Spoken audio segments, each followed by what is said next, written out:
चलिए। जय श्री प्रभुपाद की जय। श्री राम गोविंद की जय।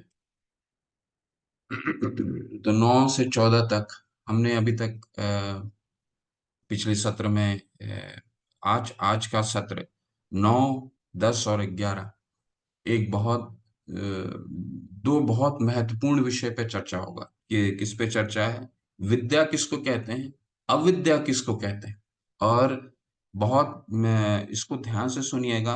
हर मंत्र में विद्या और अविद्या का चर्चा है, और हर मंत्र में 9, 10 और 11 विद्या और अविद्या का अलग संदर्भ है। ठीक है, तो ये ध्यान से सुनिएगा इसको।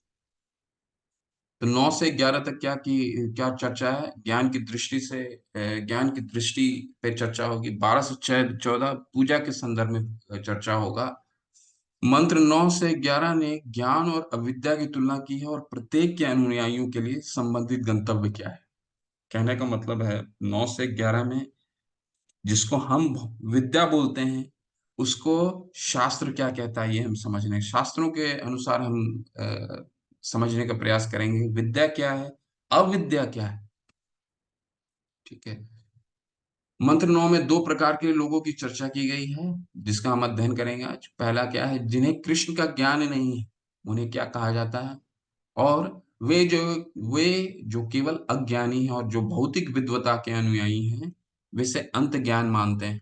दो प्रकार के लोग भगवान के स्वामित्व की अवहेलना करते हैं और परिणाम स्वरूप अज्ञान के सबसे अंधेरे क्षेत्रों में अवक्रमित हो जाते हैं।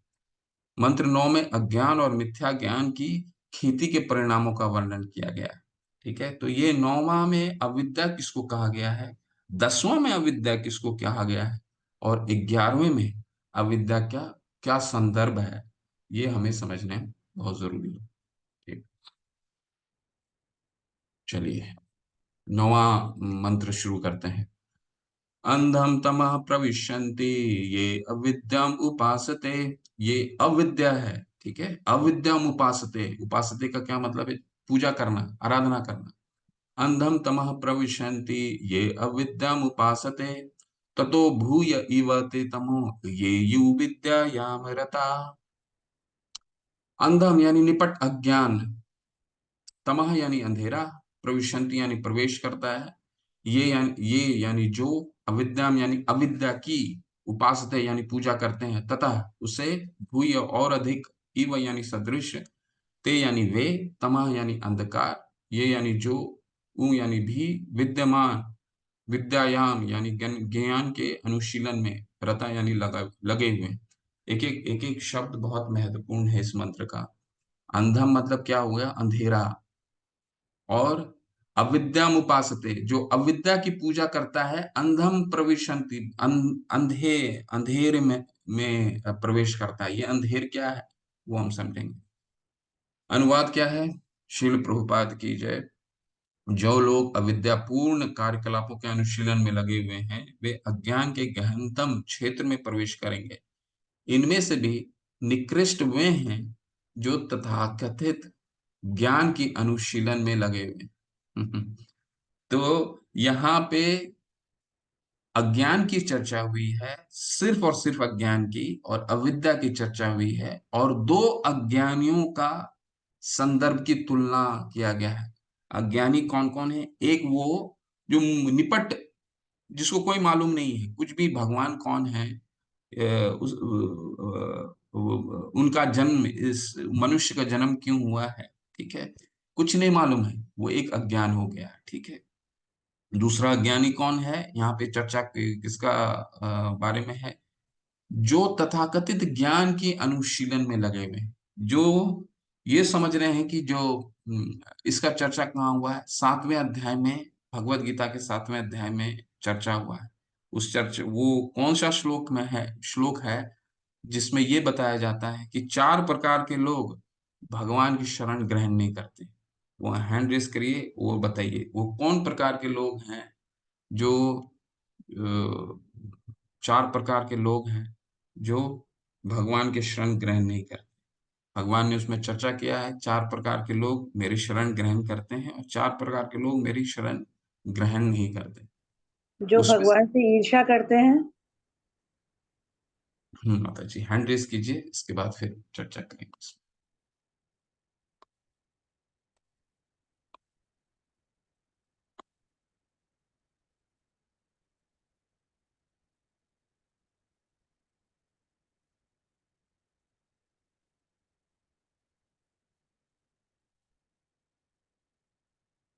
वंदना माता जी, हरे कृष्ण। अनम्यूट कीजिए।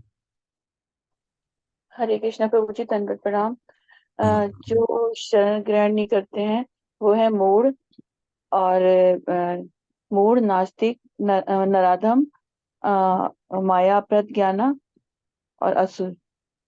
और जो शरण ग्रहण करते हैं वो है आर्त, अर्थार्थी, नहीं, बस जिज्ञासु और बस बस, ज्ञानी। जो ग्रहण नहीं करते उसी का चर्चा है। बहुत सुंदर माता। मूर्ख और कौन बताते हैं? अनुराग प्रभु, हरे कृष्ण प्रभु। बहुत दिन के बाद आपको देखा। हरे कृष्ण। कैसे? हरे कृष्णा प्रभु जी, दंडवत प्रणाम प्रभु जी। दंडवत प्रणाम। कहीं ज्यादा ही कुछ समस्या आ गई थी, अच्छा अच्छा, हरी हरी। जी जी। तो ये जो कारण नहीं आ पा रहा था। जी जी। जी प्रभु जी, है श्लोका है। न माम दुष्कृत नो मूढ़ा प्रपद्यन्ते नराधमा मायया अपहत ज्ञानायासुरं भावम् आश्रिता। यही है, यानी हरी हरी। दुष्कृतनो मूढ़ा, नराधमा, माया अपहत ज्ञाना और आसुरम भावम आश्रिता। यह चार प्रकार के लोग हैं जो नहीं। हरी प्रभु, हरी हरी। सुधीर प्रभु, आप भी यही कहना चाहते हैं कि आपका कुछ और है? हाँ प्रभु जी, यही कह रहा था हम्म, कि जो निराधम हैं और महामूर्ख हैं, हम्म, और वो जो जिनका ज्ञान माया द्वारा हर लिया गया है, जैसे दार्शनिक हम्म, वैज्ञानिक होते हैं, है ना। हम्म, यही है प्रभु जी। बिल्कुल। विमला माता जी, ये बताएं कि इसमें अंधम तमः प्रविशन्ति ये विद्याम उपासते ये अविद्याम उपासते ततो भूय इवते ततो भूय इवते तमो ये यु विद्यायाम रता अविद्यायाम रता। यहाँ पे जो अनुवाद प्रभु पाद ने किया है, उसमें इन चारों में से किसका जिक्र हो रहा है? कौन से अज्ञानी की बात होगी? अभी आप प्रभु ने हरे बताया तो कृष्ण प्रभु जी, दंडवत प्रणाम।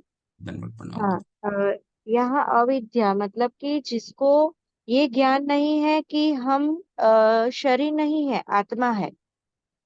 उस तरह का ज्ञान जो भगवान के करीब जाना नहीं चाहते हैं। जैसे चार प्रकार के लोग हमने बात की, अज्ञानी, मूढ़ा, नराधम और नास्तिकतावादी जो होते हैं। तो उसके रिलेटेड इसमें बताया गया। हरे हरी हरी। कृष्ण। चलिए पढ़ते हैं इसको। ये जो तथाकथित ज्ञान के अनुशीलन में लगे हुए हैं, तथाकथित ज्ञान में कौन है? इन चारों में से एक व्यक्ति है। कौन है? माया अपहृत ज्ञान। ठीक है, जिसके ज्ञान को माया ने हर लिया है, जो अपने आप को पंडित समझता है और वो सारे शास्त्रों में निपुण है, परंतु भगवान को सर्वस्व नहीं समझता है। ठीक है, उसको वे उस व्यक्ति की चर्चा हो रही है, माया अपहृत ज्ञान। ठीक है। तो यहाँ पे दो लोगों के बीच में चर्चा होगा। वो जो बिल्कुल निपट मूर्ख है, ठीक है, अज्ञानी है, जिसको कुछ नहीं मालूम, और एक वो जो माया प्रीत ज्ञान है, जिसके ज्ञान को माया ने हर लिया है। ठीक है। चलिए थोड़ा किताब खोलिए, इसमें इस बात पे करते हैं।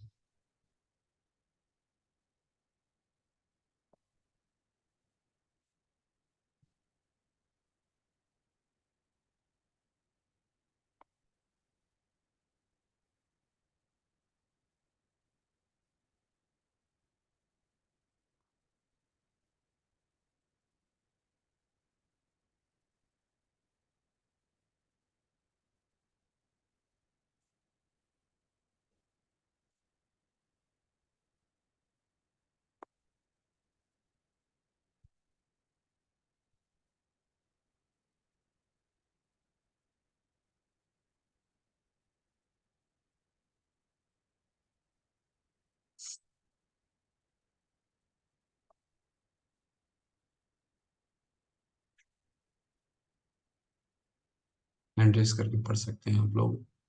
थोड़ा सा पैराग्राफ, छोटा छोटा पैराग्राफ पढ़िए। जी। अनुराग प्रभु, हरे कृष्ण प्रभु, पढ़िए प्लीज। अनम्यूट हरे कीजिए। कृष्ण हरे प्रभु। कृष्ण। पढ़िए प्रभु। इस मंत्र में विद्या तथा अविद्या का तुलनात्मक अध्ययन किया गया है।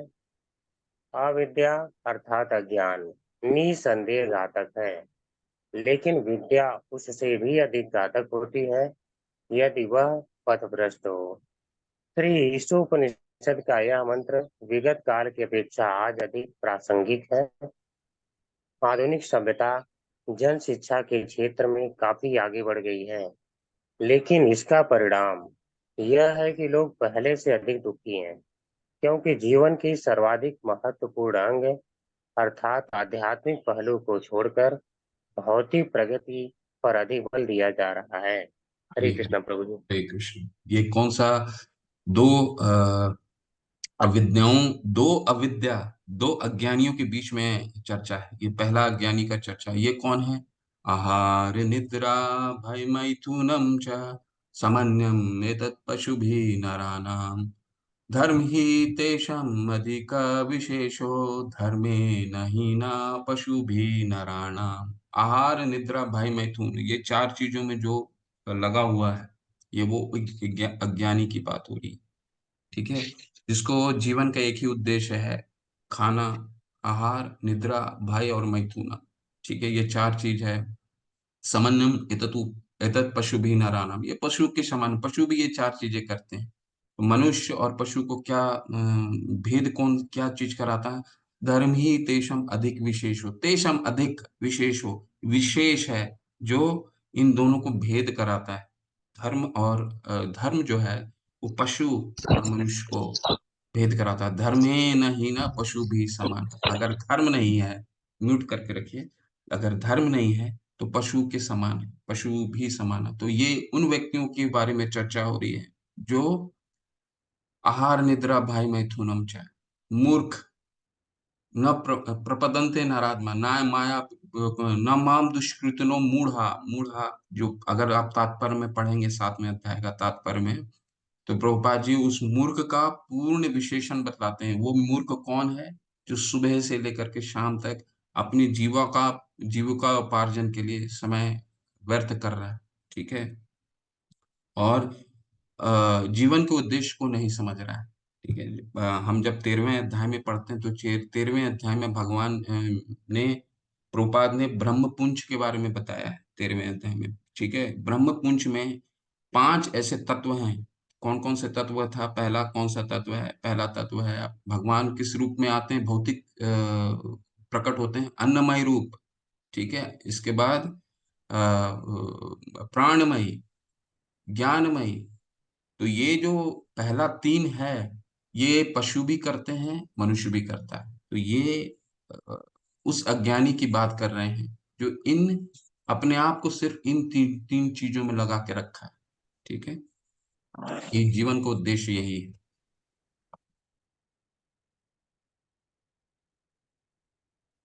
विमला माता जी, हरे कृष्ण। आप सेकंड पैराग्राफ पढ़िए माता, अनम्यूट करके प्लीज। ठीक है हरे कृष्ण प्रभु जी। जी, हरे कृष्ण। जहाँ तक विद्या का संबंध है, पहले मंत्र के स्पष्ट है कि भगवान प्रत्येक वस्तु के स्वामी है और इस तथ्य को भुलाना ही अविद्या है। मनुष्य जितना ही जीवन में इस तथ्य को भूलता है, उतना ही अधिक वह अंधकार में रहता है। इस दृष्टि से तथा कथित शिक्षा की प्रगति की और उन्मुख ईश्वर विहीन विद्या अधिक घातक है, उपेक्षाकृत उस सभ्यता के इस जिसमें सामान्य जनता कम शिक्षित है। हरे हरे कृष्ण। कृष्ण। तो हमारा हम कितने विकासशील हो गए हैं, हर संदर्भ में विकासशील हो गए हैं। ठीक है, टेक्नोलॉजी में विकासशील हो गए हैं। हमारा चिकित्सा विज्ञान जो 100 साल पहले, आज से 100 साल पहले शरीर को अगर शरीर का एक्सरे करना पड़ता तो कितना तकलीफदायक था। शरीर का एक्सरे, आज के तारीख में शरीर का एक एक भाग आप एमआरआई के द्वारा देखे जा सकते हैं। परंतु क्या हम जन्म मृत्यु जरा व्याधि को रोकने में सक्षम हो पाए? क्या कोई चिकित्सा विज्ञान इन तीनों चीजों को रोक पाया? क्या मनो मनो जो डिप्रेशन के जो शिकार हैं, उनके उनमें कोई तब्दीली हुई क्या? क्या जो आत्महत्या करते हैं, करीबन 711 मिलियन के करीबन सालाना आंकड़ा है जो WHO देता है। ठीक है, ये आत्महत्या पूरे साल पूरे विश्व भर में होता है, और इसमें से सब सर्वप्रथम उन देशों का नाम आता है जो तथाकथित सबसे विकासशील है। ठीक है, उनमें कौन आता है? सबसे प्रथम देश है जापान, जिसमें से आत्महत्या का जो दर है सबसे ज्यादा है। तीसरा, हम इतने विकासशील हो गए तो आपस आपस में हमारी लड़ाइयां बंद हो गई। तो हम क्या एक राज्य दूसरे राज्य से नहीं लड़ रहा है? क्या एक देश दूसरे देश से नहीं लड़ रहा है? ठीक है, तो ये क्या है? तथाकथित। क्यों? क्योंकि हम ये भूल चुके हैं कि ईशावास्यमिदं सर्वम यत् किंचन जगत्याम जगत, ये जो पूरा जगत है ये भगवान का बनाया हुआ है। ठीक है, और हम अपने आप को ही इसका भाग समझ लेते हैं, इसका स्वामी समझने का प्रयास करते हैं। ये क्या है? ये अविद्या है। ये पहली अविद्या का चर्चा होगा।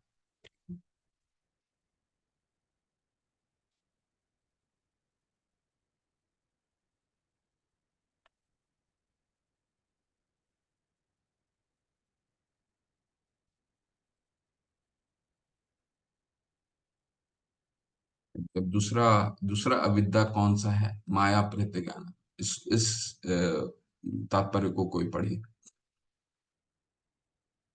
वासुदेव, हरे कृष्ण प्रभु, पढ़िए प्रभु। हरे कृष्ण प्रभु जी, दंडवत प्रणाम। हरे कृष्ण कन्वर्ट प्रभु, पढ़िए प्लीज। तात्पर्य शिल प्रभुपाद जी के द्वारा, शिल प्रभुपाद जी की जय। भगवत गीता के मत में 7.14 ऐसे लोग जो निपट इंद्रिय तृप्ति में लगे रहते हैं मूढ़ या गधे हैं। गधा मूढ़ता का प्रतीक है। जो लोग इंद्र तृप्ति की व्यर्थ खोज में लगे रहते हैं वे श्री ईशो उपनिषद के अनुसार अविद्या की पूजा कर रहे हैं। जो लोग शिक्षा के विकास के नाम पर इस प्रकार की सभ्यता की सहायता कर रहे हैं वे वास्तव में उन लोगों की अपेक्षा अधिक हानि पहुंचा रहे हैं जो निपट इंद्र तृप्ति के पद पर आसीन है। इस विहीन लोगों के द्वारा विद्या की प्रगति उतनी ही भयावह है जितनी कि सर्प के फन की बहुमूल्य मणि होती है। मणि से विभूषित सर्प मणि विहीन सर्प से अधिक घातक होता है। हरि भक्ति शुद्धोदय 3.11.12 में ईश्वर विहीन लोगों द्वारा शिक्षा की उन्नति की तुलना शव के श्रृंगार से की गई है। भारत में अनेक अन्य देशों के ही समान कुछ लोग शोक संतप्त संबंधियों को प्रसन्न करने के लिए शव को सजाकर शव यात्रा निकालने की प्रथा का अनुसरण करते हैं। इसी प्रकार आधुनिक सभ्यता के कार्यकलाप भौतिक जगत के नित्य दुखों को ढकने के लिए पैबंद लगाने के समान है। ऐसे सभी कार्य इंद्र तृप्ति को लक्ष्य बनाकर किए जाते हैं, लेकिन इंद्रियों के ऊपर मन है और मन के ऊपर बुद्धि और बुद्धि के ऊपर आत्मा है। इस तरह असली शिक्षा का उद्देश्य आत्म साक्षात्कार अर्थात आत्मा के आध्यात्मिक मूल्यों की अनुभूति करना होना चाहिए। क्यों कोई भी शिक्षा जो ऐसी अनुभूति को प्राप्त नहीं करवा पाती अविद्या मानी जानी चाहिए। ऐसी विद्या के पलवन का अर्थ अज्ञान के गहन गर्त में जाना है। हरे कृष्ण हरे प्रभु जी, कृष्ण। दंडवत। तो ये पहले भाग का ही चर्चा हो रहा है। ये अविद्या किसको कह रहे हैं? ठीक है, मूर्ख और वो जो ये समझते हैं। अगर अभी आज के तारीख में अभी विद्या को भी क्या बना लिए हैं हमने? एक व्यवसाय बना लिए। ठीक है, विद्या अगर आप बड़े से बड़े संस्थान जो है, विद्या के जो सबसे बड़े संस्थान है, वो अपना विद्या का मापदंड कैसे करता है? विद्या का मापदंड इस तरह से करता है कि उनके छात्र उस संस्थान से जब पास होकर के बाहर निकले तो उनको कितना मासिक आय, कितना सालाना आय प्राप्त होता है, उसका मापदंड इस तरह से किया जाता है। और सारे आपके अखबार में जो संस्थान सबसे ज्यादा उनके जो उनके जो छात्रों को सबसे ज्यादा सालाना आय प्राप्त होता है, उनका उल्लेख करता है। और इसके अलावा यानी पूरा जो शिक्षा प्रणाली है वो किस तरफ जा रहा है, आहार, निद्रा, भाई मैथुन, ये चार का मापदंड पे ही पूरा अपनी शिक्षा प्रणाली खड़ी हो रही है। यही प्रभुपाद जी इस पूरे तात्पर्य में समझाने के प्रयास कर रहे हैं। और इसमें एक बहुत सुंदर हरि भक्ति सुधोदय का उन्होंने दिया है कि हमने क्या किया है, हम क्या कर रहे हैं। हम हरि भक्ति सुधोदय में क्या हम करने का प्रयास कर रहे हैं, वो कहाँ वहाँ क्या कहा गया है। कहा गया है कि जो हम अपने शरीर जो एक क्या है, जड़ है, शरीर जड़ है, और उसी को सजाने का प्रयास कर रहे हैं। सजाने का प्रयास कर रहे हैं, कहने का क्या मतलब है, कहने का मतलब ये है कि शरीर, जब एक व्यक्ति का मृत्यु होता है तो जो शरीर रहता है वो आधा घंटा 1 घंटे के बाद ही उसके अपने परिवारगण उसको, अपने परिवारगण, अपने साथीगण, जो उनके निकट संबंधी हैं, उसको डिस्पोज करना चाहते हैं, उसको तत्कालीन, उसको वहां से, क्योंकि उससे उसमें वो सड़ने लग जाता है, उसमें दुर्गंध आने लग जाती है। ठीक है। तो उसमें ऐसा क्या चीज होता है कि शरीर जिसको हम इतने साल से पहचान रहे थे, ऐसा क्या होता है कि तत्कालीन शरीर तो वहीं पड़ा है, तत्कालीन वहां वहां ऐसा क्या होता है कि हम उसको पहचानना बंद कर देते हैं और उसको वहां से उसको डिस्पोज करने का प्रयास करते हैं, उसको हटाने का प्रयास करते हैं। क्यों? क्योंकि उसमें स्फूलिंग निकल के चली जाती है। वो स्फूलिंग क्या है, वो आप सबको मालूम है। वो, और हमें ये, हम ये नहीं समझ में हम पूरा जीवन निकाल लेते हैं इसी शरीर को सजाने के लिए, इसी शरीर को सजाने के लिए पूरा जीवन व्यतीत कर देते हैं। ठीक है। हमारा शिक्षा प्रणाली भी इसी शरीर, जड़ शरीर, जो मृत्यु उपरांत आधे 1 घंटे के बाद ही सड़ने लग जाता है, पूरा हमारी शिक्षा प्रणाली इसी को सजाने के लिए तत्पर है। ठीक है। तो ये है अविद्या, पहला अविद्या। अब आ रहे हैं हम दूसरे अविद्या पे। ठीक है। ये यु विद्यम, अभी हमने क्या पढ़ा है, अंधम तमः प्रविशन्ति ये यु विद्यम उपासते। वो अंधे क्षेत्र में जाते हैं जो विद्या, अविद्या की उपासना करते हैं। कौन सी अविद्या की उपासना करते हैं? न माम दुष्कृतनो मूढ़ा, जो मूढ़ा है, प्रपदन्ते नराधमा, जो मूढ़ा है, जो नराधम है, जो शिक्षा को, जो हम आज शिक्षा ग्रहण कर रहे हैं, ठीक है, उस शिक्षा को भौतिक शिक्षा को ही सर्वोपरि मान लेते हैं। ठीक है। तो श्रीमद् भागवत में एक बहुत अच्छा श्लोक आता है, क्या आता है, यत्र चित्र पदम हरेर यशो जगत पवित्रम प्रगणित कर चेत न तद्वायसम तीर्थंति मुष्यन्ति, तद्वायसम तीर्थंति मुष्यन्ति। यानी अ, यद चित्र पदम हरेर यशो, अगर कोई भी चित्र है, पट है, यानी कविता है, हरेर यशो, हरि का यश का गुणगान नहीं करता है, तो वो क्या है, तदवायसम तीर्थम मुष्यन्ति, यानी वो एक कौओं का, काव काव है, तो कौओं का तीर्थ स्थल है। ठीक है। तो हमारा जो भी विद्या है, जो भौतिक अर्थ, धर्म, अर्थ, काम, मोक्ष, खासकर उसमें अर्थ जो है, वह अर्थ को बढ़ावा देता है। और वो अर्थ का बढ़ावा किस रूप में देता है? अर्थ का बढ़ावा आहार, निद्रा, निद्रा, भय, मैथुनम। ठीक है। कर्म कांड भी नहीं आया अभी, अभी ये कर्म कांड भी नहीं है। कर्म कांड में क्या होता है, कर्म कांड में अर्थ का, अर्थ, अर्थ भी कमाया जाता है। तो कैसे कमाया जाता है? धर्म के अनुसार। धर्म, अर्थ, काम, चार स्तंभ होते हैं, धर्म, अर्थ, काम, मोक्ष। अगर ये भी शास्त्रों के अनुसार किया जाए तो ठीक है, उसको यहाँ पे उसको क्या कहा जाता है, इंद्र तृप्ति के लिए कर रहे हैं, लेकिन शास्त्रों के अनुसार कर रहे हैं। उससे भी गहन क्षेत्र में वो जाता है व्यक्ति जो सिर्फ और सिर्फ अपने लिए कार्य कर रहा है और शास्त्रों का अवहेलना करके कर रहा है। ठीक है। तो अब दूसरा अविद्या में आते हैं। दूसरा विद्या क्या है? पढ़िए, हैंड रेस करके कोई पढ़िए। वंदना दुबे माता जी, हरे कृष्ण माता, अनम्यूट कीजिए, पढ़िए।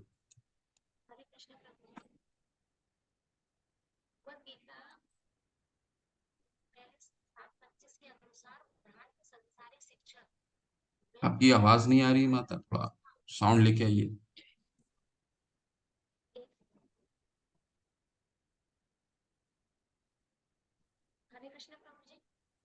नहीं आ रही है प्रभु माता।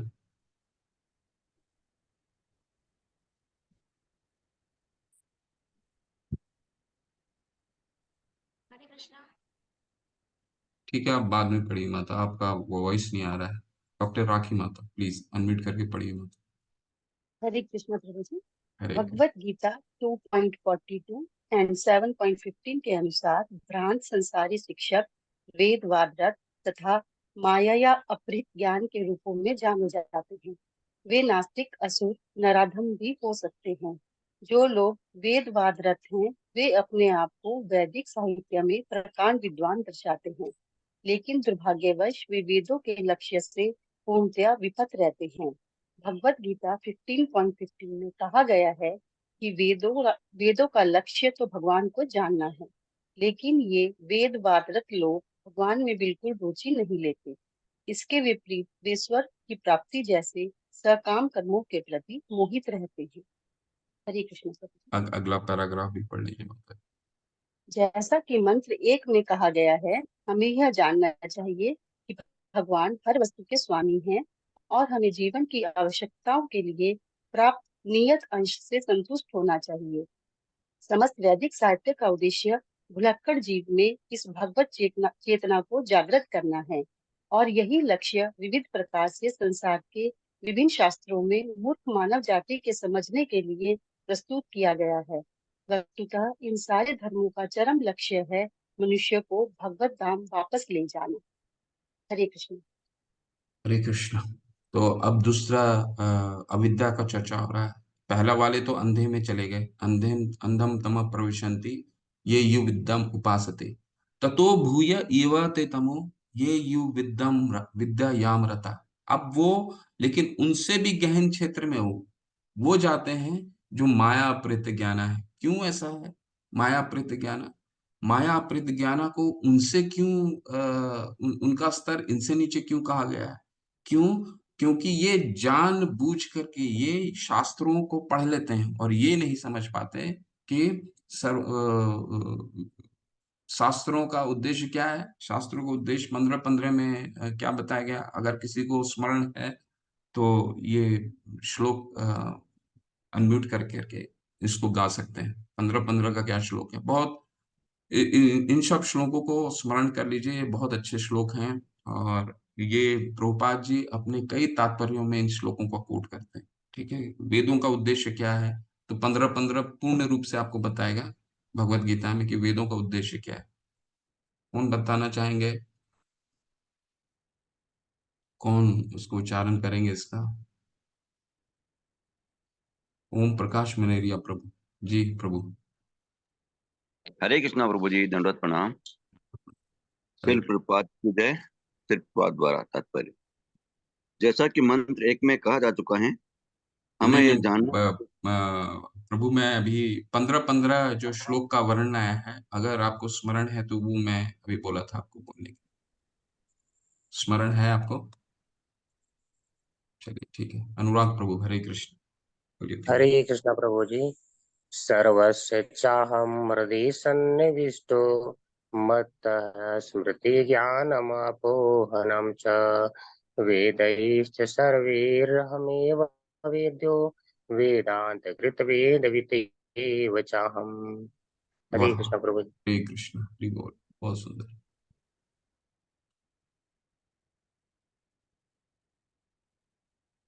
वेदेश सर्वरहमेव वेदो वेदांत कृतवेद दुविदेव चाहम। वेदों का जानने का लक्ष्मी मैं हूँ। वेद मैं नहीं। वेद कैसे आया? सबसे पहले वेद आदि ब्रह्मा ब्रह्मा जन्माद्यस्य यतो अन्वयात् इतरतश्च अर्थेषु अभिज्ञ स्वराट तेने ब्रह्म हृदय आदि कव्य मुह्यन्ति ये तो सूर्य। ये ब्रह्म, ये ये वेद का मैं सबसे पहले आदि कवि को दिया। आदि कवि कौन है? ब्रह्मा जी। तो सर्वप्रथम ये वेद का ज्ञान भगवान ने ब्रह्मा जी को दिया और फिर वो परंपरा विधि से नीचे आई। और हमें ये वेद कौन दे रहे हैं? भगवान के शक्तावेश अवतार वो कौन है? शील व्यास देव। भगवत गीता जो हमें प्राप्त होता है, श्रीमद् भागवतम प्राप्त होता है, वो कौन दे रहे हैं? वो स्वयं भगवान के शक्तावेश अवतार हम तक पहुंचा रहे हैं। और वो